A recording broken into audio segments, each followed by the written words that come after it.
10-ാം ദിവസത്തെ കൊടുമ്പിരിക്കൊണ്ട യുദ്ധത്തിൽ ശിഖണ്ഡിയെ പുരസ്കരിച്ചു നിൽക്കുന്ന അർജുനനാൽ ഭീഷ്മപിതാമഹൻ തേരിൽ വീഴിക്കപ്പെടുന്നത് കണ്ട് യുദ്ധക്കളത്തിൽ നിന്ന് ഓടിത്തിരിച്ചെത്തി ധൃതരാഷ്ട്രനോട് ആ ഗാവൽഗണി പറയുകയാണ്, അങ്ങയുടെ പിതാവ് ഭീഷ്മൻ യുദ്ധക്കളത്തിൽ വീണു. ഇത് കേട്ടുകഴിഞ്ഞ് വിഷാദചിത്തനായ ധൃതരാഷ്ട്രൻ കുറെ ചോദ്യങ്ങൾ സഞ്ജയനോട് ചോദിച്ചതിന് ഉത്തരമായി യുദ്ധത്തിലെ ഗതിവിഗതികളെല്ലാം അതുവരെയുള്ളത് പറഞ്ഞുകൊടുത്ത് കഴിഞ്ഞാണ് ധൃതരാഷ്ട്രൻ ഗീതയ്ക്ക് ആധാരമായ ആദ്യത്തെ ശ്ലോകം സഞ്ജയനോട് ചോദിക്കുന്നത്. ക്ലിയർ? ഇത്ര ഉൾക്കൊണ്ടു? ഇങ്ങനെയാണെങ്കിൽ നിങ്ങളുടെ മനസ്സിലും ഇങ്ങനെ തന്നെയാണോ കിടന്നിരുന്നത്? ആവില്ല. അങ്ങനെ അല്ലെങ്കിൽ ഇത് കേട്ടുകഴിഞ്ഞാലും പഴയത് വീണ്ടും കയറി വരും. കുറെ കഴിയുമ്പോൾ ഇത് മറന്നുപോകും. അത് മറക്കാതിരിക്കാനാണ് വീട്ടിൽ ചെന്ന്, അല്ലെങ്കിൽ ആശ്രമത്തിൽ ചെന്ന് അവിടുത്തെ ലൈബ്രറിയിൽ നിന്ന് മഹാഭാരതം മൂലമെടുത്ത് നോക്കണം. അപ്പൊ നിങ്ങൾക്ക് കാണാം, ഇതിന് വ്യാഖ്യാനമൊന്നും വേണ്ട, ഡയറക്റ്റായിട്ട് എഴുതിയിരിക്കുന്നത്. ഭീഷ്മ പർവം, ഞാനതിനെ പർവമൊക്കെ പറഞ്ഞത് 13-ാം അധ്യായം എടുത്തു വായിച്ചാൽ മതി. മലയാളമോ ഇംഗ്ലീഷോ ഹിന്ദിയോ മൂലമോ ഏതെടുത്ത് വായിച്ചാലും ഇത് കാണാം. ചിത്രകഥകൾ വായിച്ചാൽ പോരാ, പ്രത്യേകം ഓർക്കണം. എഴുത്തച്ഛന്റെ ഭാരതം വായിച്ചാൽ പോരാ, എഴുത്തച്ഛൻ സംഗ്രഹീത വിവർത്തനമാണ് ചെയ്തിരിക്കുന്നത്. അപ്പോ ധൃതരാഷ്ട്രൻ ഇത്രയും കേട്ട് വിഷാദചിത്തനാകുന്നു. കാരണം ധൃതരാഷ്ട്രനായിപ്പോ യുദ്ധക്കളത്തിൽ പാണ്ഡവന്മാരും കൗരവന്മാരുമല്ല, യുദ്ധാരംഭം മുതൽ യുദ്ധാവസാനം വരെ മുഴുവൻ യുദ്ധവും ധൃതരാഷ്ട്രന്റെ അന്തരംഗത്തിലാണ്. കുറച്ചുകൂടെ നന്നായി പറഞ്ഞാൽ മറ്റാരെയുംകാൾ കർത്തൃത്വവും ഭോക്തൃത്വവും നേടി യുദ്ധം ചെയ്യുന്നത് ധൃതരാഷ്ട്രമാണ്. ഞാനിതിനൊരു തമാശ പറഞ്ഞാൽ നിങ്ങൾ വേദനിക്കും, അതുകൊണ്ട് വേണ്ട. ഒരമ്മയെ, ആ അമ്മയുടെ ഒരു മകന് കളിക്കുന്നതിനിടയിൽ ചവിട്ടുന്നു, ഒരു മകനപ്പുറത്ത് തലോടുന്നു, വേറൊരു മകൻ ആ അമ്മയെ പുലഭ്യം പറയുന്നു. ഇതെല്ലാം ഒരമ്മ ഈക്വലായി ചിലപ്പോൾ അനുഭവിച്ചേക്കാം. am I right? പക്ഷെ ഈ തലോടുന്ന മകനെ സംബന്ധിച്ചിടത്തോളം ആ ചവിട്ടുന്നവന്റെ കാല്, ബാക്കി നിങ്ങൾ പൂരിപ്പിക്കണം, ഞാൻ പൂരിപ്പിക്കൂല. കാല് നിങ്ങൾ പൂരിപ്പിക്കണം, നിങ്ങൾക്ക് ഉത്തരവുണ്ട്, അതുകൊണ്ടാണ് നിങ്ങൾ പൂരിപ്പിക്കണം എന്ന് പറഞ്ഞു. മൗനമായി പറയുന്ന കാര്യം ഉറക്കെങ്കിൽ പറഞ്ഞാൽ മതി, എനിക്ക് കേൾക്കാം, അതുകൊണ്ടാണ് പറഞ്ഞത്. കാല് അതാലോചിച്ചിട്ട് പറഞ്ഞ ഇങ്ങനെയായിരുന്നു നിങ്ങൾ പറയാൻ വന്നേ? മുറിക്കേണ്ട ആവശ്യമേ ഇല്ലെന്നാണോ പറയാൻ വന്നത്? അതോ തലോടുന്നവനെ സംബന്ധിച്ചിടത്തോളം ആ പ്രിയം എത്ര കൂടുതലാണോ അതുകൊണ്ട് എന്റെ അമ്മയെ ചവിട്ടുന്നവന്റെ കാല് മുറിച്ചു കളയണം? പോരാ, മുറിച്ചു കളയണം. പക്ഷെ ഇത് മുറിക്കുമ്പോ അവനാണോ വേദനിക്കുക, അമ്മയ്ക്ക് തന്നെയാണോ വേദനിക്കുക? That is importance. അതിലാണ് അതിന്റെ ഇമ്പോർട്ടൻസ് കിടക്കുന്നത്. ഇതിൽ വേദന ആർക്കാണെന്നുള്ളതാണ് പ്രശ്നം. അവന് വേദനിക്കൂല. ഇവിടെയാണ് ധൃതരാഷ്ട്രന്റെ പ്രശ്നവും കിടക്കുന്നത്. ആ യുദ്ധക്കളത്തില് യുദ്ധം ചെയ്തു മരിച്ചു വീഴുന്നവർക്കല്ല വേദന, അവര് മുഴുവൻ ധൃതരാഷ്ട്രന്റെ അന്തരംഗത്തിലിരുന്നു കൊണ്ടാണ് യുദ്ധം ചെയ്യുന്നത്. ഭീഷ്മന്റെ പതനം ഏറ്റവും ദുഃഖിപ്പിക്കുന്നത്, ഏറ്റവും വേദനിപ്പിക്കുന്നത്, ഏറ്റവും ഭീഷണമായി അനുഭവിക്കുന്നത് ധൃതരാഷ്ട്രമാണ്. അതുകൊണ്ട് ധൃതരാഷ്ട്രൻ വളരെ വിലപിച്ചാണ് പറഞ്ഞത്. ഇത് കേട്ടിട്ട് സഞ്ജയ, മനസ്സ് നടുങ്ങുമാറുള്ള യുദ്ധത്തിൽ ഇനി ആരും മിച്ചം വരുമെന്ന് തോന്നില്ല. പറയൂ സഞ്ജയ, എന്റെ പിതാവ് എങ്ങനെ മരിച്ചു? പാണ്ഡവന്മാർ എങ്ങനെ അദ്ദേഹത്തെ കൊന്നു? ഇത്രയ്ക്ക് നന്ദിയില്ലേ പാണ്ഡവന്മാർക്ക്? വാത്സല്യം കാണിച്ച പിതാമഹന്റെ മാറിലേക്ക് അസ്ത്രമയക്കാൻ ആ അർജുനന് കഴിയണമെങ്കിൽ പറയൂ സഞ്ജയ, എന്തുണ്ടായി? അവിടെയൊക്കെ ഗീതയുടെ ആവശ്യകത വരുന്നത്. അത് പഠിക്കാതെ ഗീത പഠിച്ചിട്ട് കാര്യമില്ല. ധൃതരാഷ്ട്രന്റെ ഈ വിലാപം മുഴുവൻ 13 മുതൽ 25 വരെ അധ്യായത്തില് ഈ വിലാപവും യുദ്ധത്തിലേക്ക് നയിച്ച വർണ്ണനയും സഞ്ജയൻ നടത്തുന്നു. ധൃതരാഷ്ട്രന്റെ വിലാപം ഒരു ഭാഗത്ത്, സഞ്ജയന്റെ വർണ്ണന. ആ വർണ്ണനയിൽ സഞ്ജയൻ വളരെ കൃത്യമായി പറഞ്ഞു കൊടുക്കുന്നു. പാണ്ഡവ സൈന്യം രംഗത്തെത്തിയത്, കൗരവ സൈന്യം രംഗത്തെത്തിയത്. നേതാവായി ഭീഷ്മനെ കൗരവ സൈന്യം നിയോഗിക്കുന്നത് വാർദ്ധക്യത്തോട് നേരിടുന്നതിന് വാർദ്ധക്യത്തെക്കാൾ യൗവനത്തെ വേണമെന്ന് പാണ്ഡവന്മാർ കണ്ടെത്തുന്നത്. അതിന് ദൃഷ്ടദ്യുമ്നകുമാരനെ തന്നെ സർവ്വസൈന്യാധിപനാക്കുന്നത്. എണ്ണം കൂടിയ സൈന്യമാണ് കൗരവന്മാരുടേതെന്നറിഞ്ഞ് എണ്ണം കുറഞ്ഞ പാണ്ഡവ സൈന്യം ഏറ്റുമുട്ടാൻ സമർത്ഥമാകണമെങ്കിൽ എന്ത് ചെയ്യണമെന്ന് പുനരാലോചിക്കുന്നത്. അതിൽ ഭരദ്വാജന്റെ യുദ്ധതന്ത്രത്തെക്കുറിച്ച് രംഗത്ത് ചർച്ച ചെയ്യുന്നത്. ഭരദ്വാജൻ നിർദ്ദേശിച്ചിട്ടുള്ള സൂചീമുഖം, വജ്രവ്യൂഹം 1, 2, 4, എന്നിങ്ങനെ അണിയണിയായി നിൽക്കുന്ന ഒരു യുദ്ധതന്ത്രമുണ്ട്. സൂചിമുഖമായി നിന്ന് യുദ്ധം ചെയ്യുക. ആ വജ്രവ്യൂഹത്തിൽ മുമ്പിൽ നിർത്തുവാൻ ഭീമനെ തെരഞ്ഞെടുക്കുന്നത്. ഇതെല്ലാം സഞ്ജയൻ ധൃതരാഷ്ട്രനോട് പറഞ്ഞു. ദിവ്യാസ്ത്രങ്ങൾ ലഭിക്കുന്നതിന് വേണ്ടി അർജുനൻ ദുർഗയെ സ്തുതിക്കുന്നത്, ദുര്യോധനനും ദുശാസനനും തമ്മിൽ നടക്കുന്ന സംവാദം, ഇതൊക്കെ പറഞ്ഞു.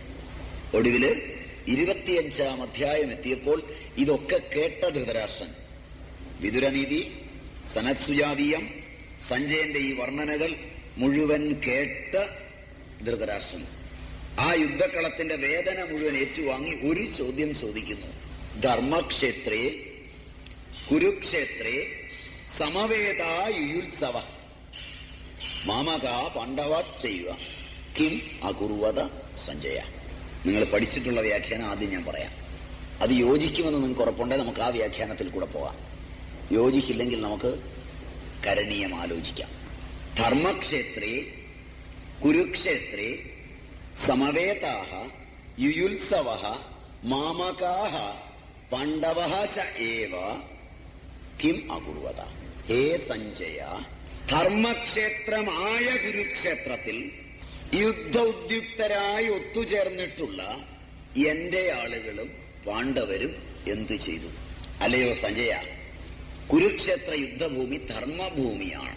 സർവഥാ ദുഷ്ടനായ ദുര്യോധനൻ കുരുക്ഷേത്ര യുദ്ധഭൂമിയിലെത്തി യുദ്ധം ചെയ്യാൻ ഒരുങ്ങുമ്പോൾ ഭൂമിയുടെ ധർമ്മം കൊണ്ട് ദുര്യോധനന്റെ മനസ്സ് മാറി. അങ്ങനെ മാറിയിട്ട് ദുര്യോധനൻ യുദ്ധം വേണ്ടാന്ന് വെച്ചു. പകുതി രാജ്യം പാണ്ഡവർക്ക് കൊടുത്തു. അല്ലേ? ദുര്യോധനൻ ദുഷ്ടനാണ്. ഭൂമി എത്ര നല്ലതായാലും അവിടെ ചെല്ലുന്ന ഇവൻ മാറുകയല്ല. ധർമ്മിഷ്ഠനായ യുധിഷ്ഠിരനുണ്ട്. കുരുക്ഷേത്ര യുദ്ധഭൂമി 1000 യാഗങ്ങൾ ഇന്ദ്രൻ നടത്തിയ ഭൂമിയാണ്. ആ ധർമ്മഭൂമിയിലെത്തിയപ്പോൾ യുധിഷ്ഠിരന് തോന്നി യുദ്ധം വേണ്ട. അദ്ദേഹം രാജ്യം വേണ്ടെന്ന് പറഞ്ഞ് വനത്തിലേക്ക് പോയി. ഇല്ലേ സഞ്ജയ? അപ്പൊ ഭൂമിയുടെ ധർമ്മം നിമിത്തം യുദ്ധം നടക്കാനിടയില്ല എന്ന് വിശ്വസിക്കുന്ന ധൃതരാഷ്ട്രന്റെ ചോദ്യമായി എടുത്തിട്ടാണ് നിങ്ങളുടെ കയ്യിലെ പല ഗീതകളും വ്യാഖ്യാനത്തെ കൊണ്ടുപോകുന്നത്. ഈ വ്യാഖ്യാനം ശരിയാണോ? നിങ്ങൾ ഇതുവരെ കേട്ടത് വെച്ച് ചോദ്യം മനസ്സിലായില്ല. ഞാൻ പറഞ്ഞു കുറെ കാര്യങ്ങൾ കേട്ടു. മഹാഭാരതത്തിലെ പൂർവ്വ പശ്ചാത്തലം, ഈ ശ്ലോകത്തിന്റെ പൂർവ്വ പശ്ചാത്തലം ധൃതരാഷ്ട്രൻ അറിഞ്ഞിരിക്കുന്നിടത്തോളം വസ്തുത വെച്ച് ധൃതരാഷ്ട്രൻ ഭൂമിയെ ധർമ്മഭൂമിയായി കണ്ട് യുദ്ധം നടന്നില്ല എന്ന് മനസ്സിൽ വിചാരിച്ചുകൊണ്ട് സഞ്ജയനോട് ചോദിച്ചു എന്ന വ്യാഖ്യാതാക്കന്മാരുടെ വ്യാഖ്യാനം വസ്തുതകളെ ഉൾക്കൊണ്ടിട്ടുള്ള വ്യാഖ്യാനമാണോ, അതല്ല മഹാഭാരതത്തെ മാറ്റിവെച്ച് ഗീതയെ പ്രത്യേകമായി എടുത്ത് മഹാഭാരതം വായിക്കാതെ നടത്തിയിട്ടുള്ള വ്യാഖ്യാനമാണോ? ചോദ്യം മനസ്സിലായില്ല. ഇത് വ്യാഖ്യാനം ചെയ്തവരെ കുറ്റപ്പെടുത്താൻ പറഞ്ഞതല്ല, തെറ്റിദ്ധരിക്കുകയും വേണ്ട. പക്ഷെ ഇവിടെ അവർക്കൊരു സ്ലിപ്പ് പറ്റിയിട്ടുണ്ട്. ധൃതരാഷ്ട്രൻ അറിഞ്ഞു കഴിഞ്ഞു യുദ്ധം നടന്നു, ഭീഷ്മൻ വീണു. പിന്നെ നടന്നില്ലയോ എന്ന് ചോദിക്കില്ല. അപ്പൊ പിന്നെ എങ്ങനെ ഈ ശബ്ദങ്ങളെ വ്യാഖ്യാനിക്കും? മാത്രവുമല്ല, ഭീഷ്മന്റെ കൺമുമ്പിൽ വെച്ച് ഭീഷ്മനെ ദുഃഖിപ്പിച്ചുകൊണ്ടാണ് പാണ്ഡവ കൗരവ കുമാരന്മാരുടെ അഭ്യാസ കാഴ്ച നടന്നത്. അതിവിടെ ചേർത്ത് പറഞ്ഞോളാമെന്ന് ഞാൻ നിങ്ങളെ ഓർമ്മിപ്പിച്ചിരുന്നു മഹാഭാരതം പറഞ്ഞു വന്നപ്പോ. പാണ്ഡവ കൗരവ കുമാരന്മാരെ പഠിപ്പിക്കാൻ ഭീഷ്മൻ ദ്രോണാചാര്യനെ നിയോഗിച്ചു കഴിഞ്ഞ് ദ്രോണന്റെ അടുക്കൽ അസ്ത്രാഭ്യാസമൊക്കെ പൂർത്തിയാക്കിയ പാണ്ഡവ കൗരവ കുമാരന്മാരുടെ അരങ്ങേറ്റം അഥവാ അഭ്യാസ കാഴ്ചയ്ക്ക് കുരുക്ഷേത്രമാണ് അടിച്ചു വെടിപ്പാക്കിയത്. കൊച്ചുകുട്ടികൾ, കുരുന്നു മനസ്സുകൾ, നിഷ്കളങ്കവും നിർമ്മമവുമായ മനസ്സുകൾ, അവർ തങ്ങൾ പഠിച്ച വിദ്യയൊക്കെ അച്ഛനമ്മമാരെയും ബന്ധുജനങ്ങളെയും നാട്ടുകാരെയും കാണിച്ച് പ്രോത്സാഹനം നേടാൻ കുരുക്ഷേത്രത്തിലെത്തുകയാണ്. കുരുക്ഷേത്ര യുദ്ധഭൂമി അടിച്ചു വെടിപ്പാക്കി കുന്തി, ഗാന്ധാരി തുടങ്ങിയ രാജമാതാക്കൾ, ജാനപാദന്മാർ, മന്ത്രിമുഖ്യന്മാർ, പൗരപ്രധാനന്മാർ ഇവരൊക്കെ താന്താങ്ങളുടെ സ്ഥാനങ്ങളിലിരിക്കുന്നു. പിതാമഹനായ ഭീഷ്മൻ, കുലഗുരുവായ കൃപൻ, രാജാവായ ധൃതരാഷ്ട്രൻ മുതലായവർ ഇരിക്കുന്നു. ആ രംഗവേദിയിൽ ഓരോരുത്തരുടെയും കഴിവുകളെക്കുറിച്ച് ധൃതരാഷ്ട്രന് പറഞ്ഞുകൊടുക്കാൻ വിതുരൻ സമീപത്തിരിക്കുന്നു. ദ്രോണാചാര്യരെ ചുഴന്ന് പാണ്ഡവന്മാർ 5 പേർ രംഗത്തെത്തി കാണികളെ ആകെ വന്ദിച്ച് രംഗത്ത് നിലകൊള്ളുന്നു. അശ്വത്ഥാമാവിനെ ചുഴന്ന് 100 കൗരവ സഹോദരന്മാർ രംഗവേദിയിലെത്തി. അവരും നിലകൊള്ളുന്നു. ദ്രോണൻ രംഗവേദിയിലേക്ക് വന്ന് പാണ്ഡവ കൗരവകുമാരന്മാരിൽ മൂത്തവനായ യുധിഷ്ഠിരനെ പരിചയപ്പെടുത്തുന്നു. അയാൾ താൻ പഠിച്ച അഭ്യാസങ്ങളൊക്കെ കാണിക്കുന്നു. കുന്തത്തിന്റെയും വാളിന്റെയും ഒക്കെ പ്രയോഗങ്ങൾ കാണിക്കുന്നു. പിൻവാങ്ങുന്നു. കാണികൾ കൈയടിച്ച് പ്രോത്സാഹിപ്പിക്കുന്നു. ദ്രോണൻ രംഗവേദിയിലേക്ക് വന്ന് ബലരാമ ശിഷ്യന്മാർ, ഗദായുദ്ധത്തിൽ അപ്രതിമന്മാർ, ഭീമദുര്യോധനന്മാർ, നിങ്ങൾക്ക് അവരുടെ പ്രകടനം ഇനി കാണാമെന്ന് പറയും. 2 ഇരുമ്പ് ഗദകളുമായി ആ കുമാരന്മാർ രംഗവേദിയിൽ വരുന്നു. ഗദാപ്രയോഗം തുടങ്ങുന്നു. തീ 4 പാടും ഇരുമ്പ് ഗദകളിൽ നിന്ന് ചിതറുന്നു. കാണികൾ വീർപ്പടക്കി നോക്കി നിൽക്കുന്നു. ഒരു പറ്റം ദുര്യോധനെയും ഒരു പറ്റം ഭീമനെയും പ്രോത്സാഹിപ്പിക്കുന്നു. പ്രോത്സാഹനം ഒരു ദ്വന്ദ്വയുദ്ധത്തിലേക്ക് മെല്ലെ വഴുതി വീഴുന്നു. ഈറ്റ പുലികളെപ്പോലെ ചീറിയെടുക്കുന്ന കുമാരന്മാരുടെ മനസ്സുകളിൽ അഭ്യാസക്കാഴ്ച മറഞ്ഞു പോകുന്നു. ആ ജന്മശത്രുതയുടെ തീനാളങ്ങൾ പടർന്നു കയറുന്നു. ഒരു രാജ്യത്തിന്റെ ശാന്തിയും ഭാഗധേയവും അറിവുകൊണ്ട് അങ്കിതമാകേണ്ട വേളയെ ആയുധത്തിന്റെ ചണചണൽക്കാരം കൊണ്ട് മാറ്റിമറിക്കാൻ ഒരുങ്ങുന്നത് കണ്ട് വിഷാദചിത്തനായ ആചാര്യൻ ദ്രോണർ തന്റെ പുത്രനായ അശ്വത്ഥാമാവിനെ വിളിച്ച് 2 പേരെയും പറഞ്ഞുവിടാൻ ആജ്ഞാപിക്കുന്നു. മറ്റൊരു ഇരുമ്പ് ഗദയുമായി വന്നവരെ ഗദകൾ തട്ടിത്തെറിപ്പിച്ച് രംഗവേദിയിലേക്ക് തിരിച്ചയക്കുന്നു.